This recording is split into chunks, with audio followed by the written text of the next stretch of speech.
Hi everyone, welcome back to another episode of Business Podcast by Roohi. And today we're joined by somebody who I've been a fan of his podcast for a few months now and followed his journey like quite a bit over the last few months or maybe even a year. I've been following his journey and he's doing amazing work through his Playbook Ventures and through the Komo Club now and also through his podcast. So I'm super stoked to welcome Rohit Bhargava founder of Komo Club, Startup Playbook, and many amazing initiatives. So hi Rohit, welcome to the podcast.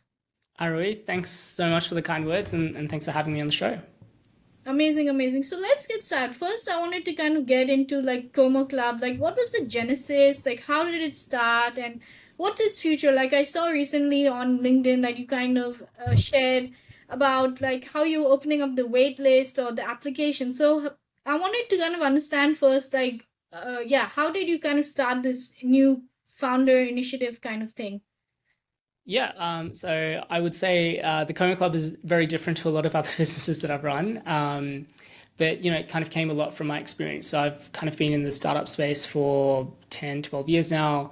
Ran my first company, which is a fashion tech startup that we helped launch and grow about 150 different brands globally. And ever since then, been sort of closely connected to the startup ecosystem and done a bunch of random things, including having a podcast for the last 8 years. And, I think like a lot of people in this space, especially when I started, was very sort of young, driven, hungry, and motivated about what I wanted to do. And, unintentionally, career came first. And I always was of the opinion that, at some point when I reach the next milestone, when I get the next exit, all those sort of things, I'll be able to retroactively, uh, you know, fix a lot of the things that I knew that I wasn't quite getting right in other parts of my life, so like my fitness, relationships, family, all of those sort of things. And, I think through a lot of, thankfully I had a wake-up call, which was a conversation with my mum and sister that kind of highlighted some of these core issues for me. But also having spoken to a lot of people through the podcast, through just people in my network,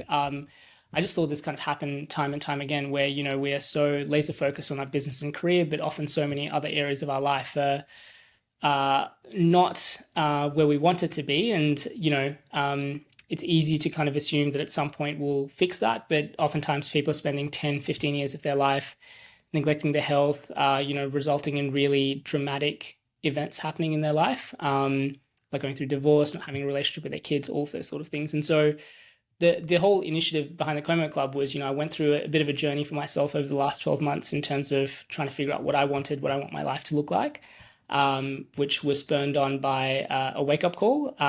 I've spoken to other people that have had very similar sort of things, and I think the whole idea is for it to be more preventative. So how do we create a space for people to be able to not just talk about business, but talk about how they're sort of taking care of other parts of their life? And, I think the two are very closely connected. So the better we're taking care of ourselves physically, mentally, all those sort of things, we can make better decisions, be better leaders, and ultimately build better businesses as well.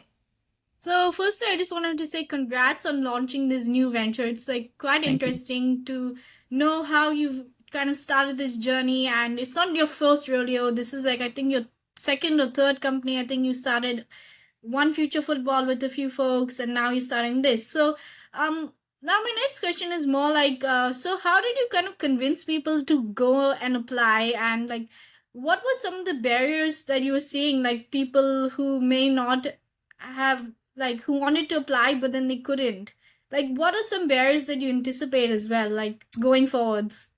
Yeah, so I mean, I would say it's only really been a week since we've been public about what we're doing, so still very very new. But it's obviously something that I've been thinking about and sort of working on the background in the last few months. In terms of barriers to application, I think that there are like part of it is always a distribution and an awareness problem. And so, we've been fortunate to have sort of built up a community and have different sort of channels and partners that we can sort of seed out the information to. But, I think one of the challenges with this particular space is, or in products in general, is that like you're not trying to build everything for everyone. And I think that, there are periods of your life where all you have to do is kind of be head down, focus and hustle. And I had to go through that period myself. And so it's just kind of realizing, what is this program, who is this program designed for and who will get the most value out of that, and making sure it's kind of tailored to that experience versus it being for everyone. So, I think intentionally there's particular people that might see this and say that it's not the right thing for them or not the right time or those sort of things. And so that's totally fine. But again, it's kind of more focusing on, sort of people that are at a point in their career where, not that they've made it, but more people that are kind of at a stage where they've realized some level of success for themselves, and they're kind of thinking more broadly about, you know, their health, if they've got a family, if they've got all of these sort of things, like how do they do this over the long term and more sustainably and balance other parts of their life, versus just over-indexing on one area and then resulting in burnout or, again, sort of longer term consequences that they don't want to happen. So talk us through like kind of how big of a market do you think this kind of segment is of this burnout and stuff like that, whatever you're trying to tackle today, and how did you kind of convince people to like be a part of the mission and the vision and like what you were trying to build? Like I know you have some amazing speakers also lined up for that, and you're gonna have some, I saw somewhere that you might have some events also that you're planning, in-person events. So how Yeah. did you kind of bring people together to kind of build this tribe around you and support and stuff before you even launched and even after you launched?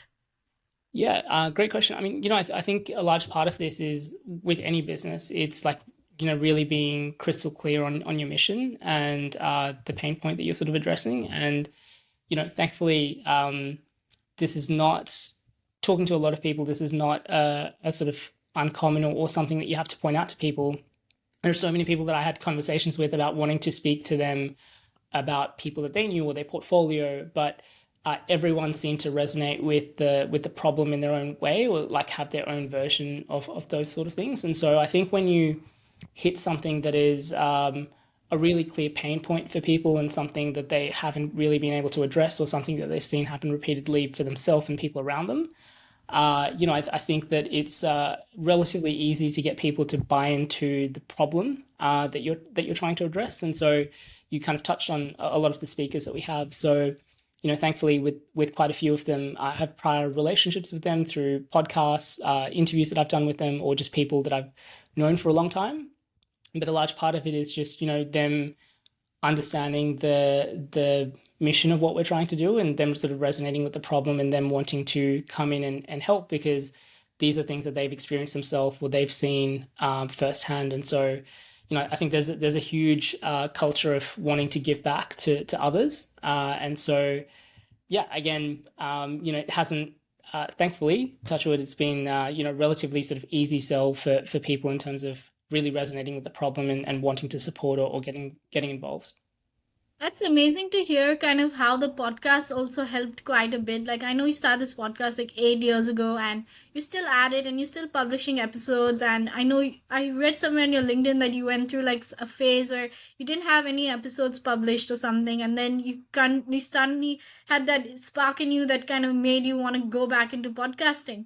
So my next question more along the lines of Komo is, so what are plans kind of for growing and scaling the Komo Club in 2025, and even looking into 2026? Like what are some of the things that you want to do with Como Club, and like how do you envision this like becoming the next big thing in this kind of space, in this kind of category? Yeah, great question. So as I kind of mentioned right at the start, this isn't the normal type of business that I would run. This is definitely not, I'm not looking at this as like a venture scale business where we're, trying to make this a unicorn company. I think it's just a mission that I kind of really believe in. And so, in terms of like how I'm sort of looking at this, like the first cohort is definitely, I know a lot of the people that are sort of coming in off the back of the reputation and brand that I've built, and kind of knowing the types of things that I've been involved with before, and that makes that leap a little bit easier. Alongside the high quality of speakers that we have, obviously are very attractive to people to want to come and join. I think that the longer term value that will be there is that, despite us having great speakers and a great program that's helpful, in the same way that accelerator programs are also structured in that way, the real value is in the community and the peer group and the support and accountability that you have by surrounding yourself with people that are on a similar mission, similar goals, similar objectives, all of those sort of things. And so, I think a lot of people that I've spoken to that have applied to this or have been kind of joined our community just feel very lonely and isolated in their journey. And so, I think the whole idea behind the space is to create connection and community with people that, you can't just sort of that you don't just lean on just for business advice, but also when you have other things going on, or kind of accountability groups, because as leaders, as founders, as operators, it's so easy for us to be accountable to other people and their goals. So whether that's investors, stakeholders, our team, it's very, very hard for us to kind of keep ourselves accountable to the things that are important for us on an individual level. And so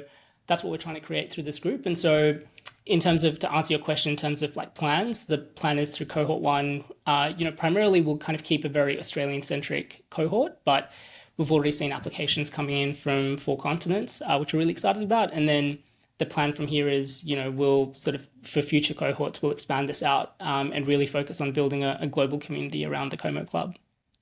I think it's really cool and very ambitious what you're trying to do. And I think there's definitely going to be a lot of people that will benefit from what you're building. And yeah, this is like your third company, second or third company. So excited to see how you bring those learnings from the podcast and also from the other ventures that you started into this new kind of thing and this new kind of category that you're trying to crack. So let's get into, so for the last few kind of questions that I wanted to get into today, let's get into your podcast. So you started this podcast around 8 years ago, and now you scaled it into a big kind of a podcast, one of the most well known in Australia in this category. So how did you kind of get your start? Like, what was it that kind of sparked you to start this podcast and keep on going, I guess? Like, how did you build the muscle for consistency? Yeah, great question. I think, so when I started, I'd probably listened to a grand total of maybe 2 or 3 podcast episodes in my life before I decided to start one. And the reason why I started it was, after my first company, I would have a lot of founders that would reach out for help, support, guidance, and connections. And I just felt like they should learn from people much smarter than me. I had this very specific experience within a fashion tech company, but there was just so much that I felt like I didn't know and that I didn't sort of experience. And so I wasn't the best place to give that advice. But at that same time, about 8 years ago, I felt like the startup scene was starting to take off in Australia. And I noticed that there were a lot of people coming into the space and trying to give advice to founders that had never run a company before, and was advice that I didn't agree with based on my own experience. And so the whole premise of the show was, let's bring on people that are experienced and have been there and done it before, knowing that not everything is applicable to everyone that you're speaking to, or to every single business, but at least you're hearing from someone that has got lived experience and can talk through the ups and downs of that, versus theoretically talking about how they may handle a particular situation based on something that they've read. And so that was how the show started. And again, I started in 2016. It's a very different landscape for podcasting. Even back then, I didn't really think that people would go and listen. I thought it would become a directory where if you and I are having this conversation and you wanted to talk about how to start a podcast, like I would send you a link and that's how you would find out about it. But I was very fortunate that the show took off very quickly. By nature, wasn't a lot of competition around, and had a sort of a different angle, especially for the audience that we were trying to cater for. And it just sort of grew from there. I think, as you've probably experienced, you've been at the show for 3 years now. Is that right, Roohi? Three plus, I think now. Yeah, amazing. But I'm also that's taking a bit of a step back. So yeah, no, that's such a huge effort, and I think it's very, to your question about consistency. I actually did a post about this today, but I think that one of the easiest parts about starting a podcast or starting a business or doing anything is the motivation at the start is at its highest. And then when you kind of start running into obstacles, or when that motivation goes away and you have to deal with the grind of that, it's really, really tough to keep going. And so I learned about myself through my first business in particular, that I'm so much more accountable to other people than I am to myself. And so I hacked the system by, at the end of every episode, I would have a little line where I'd say, and I'll be back next week with another episode, which was my public promise that I was making to people, that I would have to come back with another episode. And always had this fear, and it would never happen, but I had this fear that I would go to a startup event or something and someone would come up to me and say, hey, last week you said that you would launch this episode and this week there isn't something there. Like, why, why did you lie? And so that was just my, over through periods where, and I'm sure you've probably had this as well, where you're kind of editing the podcast until early hours of the morning and you don't really feel like doing it, but you just have to kind of build up that sort of consistency. And I think at a certain point it sort of flips the switch as well. But, you kind of touch on the 8 years, and I've been so fortunate for the guests and the opportunities that have come off the back of doing the podcast. But for a long time, it made absolutely no sense to do it. I remember 2 or 3 years in, people were like, why are you doing the show? Like, you're not making any money from this. You're kind of turning up every week. It's having these conversations, but like, what's the point? You've got so many other things that you can or should be doing. And, it's tough, not just to have to justify that to other people, but also to yourself, because you have these periods where, things don't always make a lot of sense in the moment. But it was just something that I kind of, really believed in, sort of committed myself to going, now that I've started this, I just want to do this for 10 years and see what happens. And again, it's not easy. And like you mentioned, there were periods that I sort of took away from the podcast, which was difficult, but also what I kind of needed at that period in time. But again, more looking at it from a perspective of how do I do this and sustain this as a marathon over 10 years versus just doing this as a sprint and then falling over and then stopping. Just helped me keep some perspective and help keep that sort of accountability and longevity with the show, which I think has made all the difference. Yeah, so actually, I was just, I think I prepared for like the episode with David Shine by listening to your episode that you recorded with him, and also Sachin and Adam. So you folks are like the two top podcasts per se for me personally, like that I actually enjoy listening to and like I follow. So it was like a dream come true to actually talk to you today and to get your insights on like podcasting and like what you've done there, because it's just amazing to see how you've just started from scratch and like how you've built something that people actually enjoy listening to on a daily basis and like weekly basis, and they keep coming back. So what's your kind of take on this whole podcasting media landscape? Like, where do you see this in the 2025 2026? Like, we know interview shows are kind of being deemed as dead. Like, how can we make it more innovative, and how can we make this like something that people will actually enjoy? Like, how does one go about doing that?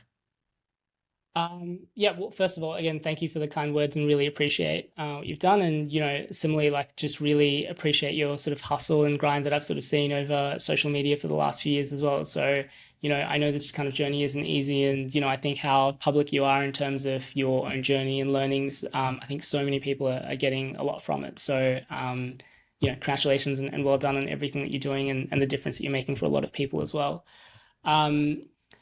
The question was like, how do I sort of see the podcasting landscape? I mean, I think that for me, it's really about what is the purpose behind a podcast. I think podcasting is just a medium, but it's really important for anything that you're doing, whether it's podcasting, whether it's doing videos, whether it's content, whether you're deciding a particular business or deciding a particular venture, like understanding like what is your why and why is it that you're doing it. For me, a big part of that piece of the puzzle was I felt like I had no real relationship, like networks or relationships that I could lean on after my first business. And I just honestly just wanted an excuse to sit down with really smart people and pick their brain for an hour as a way of kind of like learning things and from them. And so in my mind, I'd already kind of made the case that like if no one is listening and if the listenership went to zero, I would still interview people because I'm still getting something out of this. And, I think that, again, one of the benefits that I had of when I launched was there wasn't really a monetization strategy. You kind of just did it because you loved it. And I think the challenge of starting a podcast now is that you see Joe Rogan selling his podcast for $100 million, or a lot of people that have made their entire careers around podcasting. And so I think that kind of sets a really difficult framing for people where it feels like you need to monetize and make that your main thing from day one, versus, I intentionally didn't monetize my podcast, even though I had opportunities to do so. I didn't do that until 5 or 6 years in, which is very intentional for me. So, I think that the first part is just understanding what it is that you want out of this? Like, what is your kind of goal and objective of kind of creating this? And then in terms of creating something that that people will want, again, part of that is like what interests you. It's very difficult, I think, to create to create a piece of content, long form content or podcast that is around a topic that you're not interested in. So first of all, like, how do you become your own audience and how do you sort of create it for you? And the idea is that, like, if you find that interesting, the chances are that there are other people that will find that content, topic, format, those sort of things interesting as well. So I I don't know, this is probably not answering your question, but I really believe in the compounding and longevity of content as a format. And so I would probably worry less about, what is the viral thing that I can do that is short term and gets me that bump, and more kind of thinking about, like, what is something that I can do for, doesn't have to be 10 years, but 10 years, that you will be excited and interested in, because I think that will reflect in the quality and the type of content that you create, and I think will lead to a much better long-term outcome. Yeah, I think that answered the question very well. I think the creating your podcast for just one person is like the key to the key to it all, I guess. And so, lastly, I wanted to kind of get into Playbook Ventures. So you went kind of from this podcaster, and you went now into like being a capital allocator. So how did like starting a podcast help you to in your journey as a capital allocator? And like, I really loved your newsletter actually that you had for the Playbook Ventures. So I used to like read that quite a bit, and I was just very curious to know like how can someone today listening, like, how can they start like their journey of becoming capital allocator as a podcaster, or just as a person that's just curious to like invest in startups and invest in the future of this generation. Yeah. So let me start off by saying, like, it was not intentional at all. It was just kind of something that happened organically. But I had always had ambitions of kind of wanting to invest in the space, but not knowing that the two would be connected to each other. So how it happened for me was, again, as I mentioned, the podcast, I'm very fortunate. The podcast took off really quickly after it started, and even early on in the journey, I would have a lot of founders that were reaching out for help, support, guidance, and connections. A lot of them were fundraising at that time, and so they would reach out to me, and I played a sort of ad hoc matchmaker role between them and a bunch of VCs and angels. So based on people that I knew in the ecosystem, who did I think would be great investors or great angels to kind of pull into this round, or might be interested in this particular startup. A few of those companies started to do really well, and I thought, crap, I should, probably put some of my own money into these deals, even though I didn't have much like spare capital at that time to invest. And then, over, like, I would say about 2.5 years ago, decided to create a more structured way of doing that. So instead of just doing more sort of ad hoc angel deals, I wanted to create a more systemized framework around what we were doing anyways. And so Playbook Ventures kind of, started with what we call friends and guests of the podcast. So again, successful founders, investors, operators, just people in my network that I knew were interested in investing in great companies and had something really valuable to add to potential portfolio companies, but either didn't have time, resources, energy, capacity to kind of do deep DD on their own, but wanted to invest alongside a great community of people. And so that's kind of what we offered. And then the value of that on the founder side is, I think media as a platform just becomes such a unfair advantage in terms of like having a point of difference and some very differentiated value add that you can add for potential companies, especially early stage when no one knows who they are. They don't really have a brand. Nobody really wants to go and work for them. And so being able to leverage your network or your distribution arm to kind of help those companies really helps in terms of deal flow. Also, I think the value of podcasting and content is you become a trusted resource. Oftentimes I found that, like, a lot of people that are new to the space may not know all of the VC funds, but the podcast becomes a gateway for them into the ecosystem and understanding a lot of those things. And so we just see deals very, very early, which fits perfectly into the thesis that we sort of invest in via Playbook Ventures as well. And so, I would say the syndicate wouldn't, may still have been there, but definitely wouldn't have been as successful in terms of getting access and allocation to some incredible deals that, as a syndicate, 2-year-old syndicate, we should have no right being in. We've just been fortunate to have some great relationships and, founders that have been able to make room for us into oversubscribed rounds or just seeing opportunities very, very early that may not have been there had the podcast and everything that kind of comes with that not been there. Yeah, I think it's really great what you've done with Playbook Ventures, how you've been able to kind of get yourself into allocation into these amazing deals and amazing companies, and also how you back companies. And yeah, I think there's some similarities in your journey and Harry Stebbings' journey a bit, because in the sense that he's also a capital podcaster turned capital allocator, and he's raised like a huge fund. And I'm pretty sure he raised that primarily from his podcast guests. So it's amazing, like how he was able to do that over like obviously his is like a decades game in the making, because he started his podcast when he was quite young as well, and he's been at it for like so many years now. He has like a team, so it's like, how did you manage to do this podcast like as a solo podcaster, and how did you manage to keep going, like motivate yourself, and how did you manage to like build this up into something that's so big? And yeah. Yeah, so in terms of the editing, like I would say like I was a bit of a control freak with it. I definitely treated the podcast as my little baby, and I was very particular in terms of the way that it would edit or the quality that I wanted from the show. And so for a long time, I kind of took care of the editing and everything on my own, and this just became like more of a personal project and a hobby rather than anything else. And so um, that worked for a period of time, and what I sort of needed to get it up to a particular point in time. But then I sort of realized that spending a bunch of time every week in editing podcasts was probably not where my energy and skill set was best used. I think there are editors that are much better than I am, and what is a more beneficial use of my time is growing the other businesses that I'm involved with, or focusing on getting high quality podcast guests, or doing more research, or just making the show itself more engaging and a better quality product. And so about 5 years in, I sort of flipped the switch and kind of brought someone else in to edit, which has really sort of helped with the balance of the show. In terms of consistency, like I said, I think it is, if you're going to do anything meaningful, there are going to be ups and downs through that period. And the real challenge is not if you're going to keep going when things are good, it's when things get really tough and it makes no sense to do that.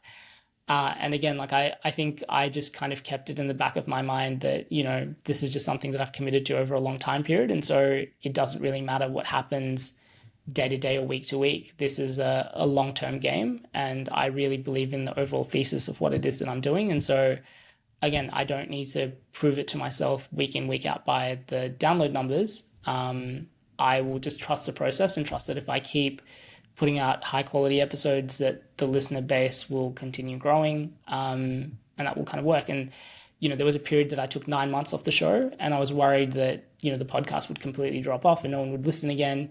And that 9-month period was some of the most downloads that we'd ever had off the show, just because there was such a big catalog of previous episodes that people, when they discovered it, would go back and listen to other episodes that had taken place previously as well. And so I think that's what I kind of mean about the value of the compounding of content is, if you put out good quality content, the growth and engagement of that becomes so much bigger and so much more over time. It's just tough to see that when you're a couple of weeks or a few months into the journey. But yeah, it is all about consistency. I think everyone's just got to find their own version of that. For me, like I said, it was knowing that I'm so much more accountable to other people and just kind of building the systems and hacks around me to make sure that I was showing up when I needed to show up with it. Amazing. So now just share like how the audience can get in touch with you, how they can learn more about Komo Club, like anything you want to share, like now's your stage kind of for that. Yeah. So in terms of the Como Club, we've got applications that are open now. So, if you're a founder, you're an executive leader, you're an operator, and, you're kind of at a stage where you are thinking about how to optimize your performance in other areas of your life, like relationships, health, fitness, finance, all of those sort of things. I know for me, I always recognized that was an issue in the middle of running my businesses, but just never made the time or never knew where to start. And so that's exactly what we're trying to create through the Como Club. We've got some exceptional guest speakers coming in that not just have not just written a book, but have lived experience through this, and they'll kind of teach you what works for them. We've got workshops that'll teach you the tools and frameworks you need to succeed, and a curated peer group community to really help provide the support and accountability that we all need to reach our goals. So as I mentioned, applications for Cohort 1 are now open. You can find out more details at the Como Club. That's TheKomoclub.com. Outside of that, I love chatting and connecting to people. And so if you have any questions, want to reach out and say hello, or just reach out for anything else, you can reach me directly by email at rohit@startupplaybook.co, or just connect with me on LinkedIn, and we can take it from there. Perfect. So thank you once again. Was an honor and pleasure as a fan of your podcast to host you today on the podcast. So thank you so much for generously sharing all your insights and stuff on podcasting and on what you're building at Como Club. So yeah, thanks a ton once again. My pleasure. And Rui, once again, I know we've been meaning for a while to tee this up. So thank you for being super persistent. I know that's one of your superpowers. So yeah,